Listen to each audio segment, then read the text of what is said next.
Здраво на сите, добро дојдовте на каналот Кладилница, анализи и типови. Еве не во вториот подкаст за денеска. Денеска сме недела.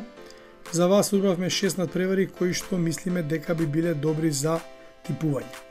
Па да започнеме со Данската Суперлига, каде што се игра 14-тото коло.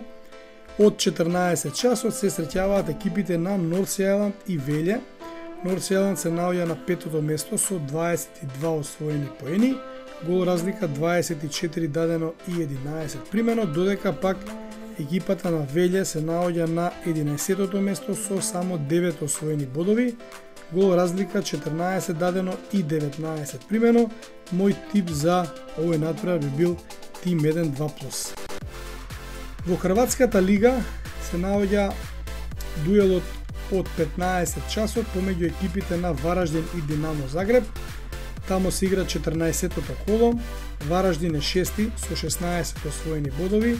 Гол разлика 16 дадено и 14 примено, додека пак Динамо Загреб се наоѓа на третото место, има 22 освоени поени, 23 дадено и 10 примено погодоци.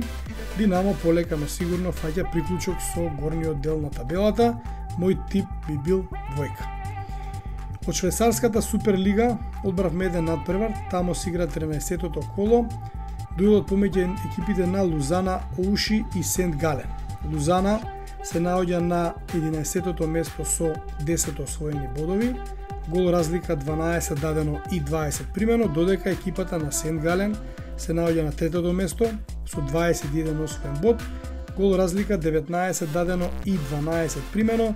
Мој тип за овој надпревар би бил 3+. Се селиме во Норвешката лига, каде што е 27-то коло. Од 17 часот за вас го одбравме дуелот помеѓу екипите на Стабаек и Бодо Глимт.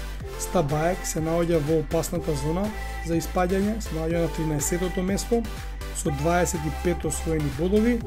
Гол разлика 28 дадено и 40 примено. Има само еден бод повеќе од Валеренга, додека пак лидерот на табелата Бодо Глимт има 61 освоен бод. Гол разлика 69 дадено и 34 примено погодока. Многу близко е да ја освои шампионската титула, така да мој тип за овој надпревар би бил тим 2-2+. Во Данската Суперлига имаме уште еден надпревар за вас. Значи 14-то коло е тамо на програмата. Од 18 часот дуелот помеѓу екипите на Хвидовре и Мидтјylland. Хвидовре се наоѓа закован на последното 12-то место со само 3 освоени бодови, додека пак Мидтјylland се наоѓа на 4-тото место, има 24 освоени бодови. Гол разлика 19 дадено и 17 примено, додека пак Хвидовре има само 5 дадено и 26 примено.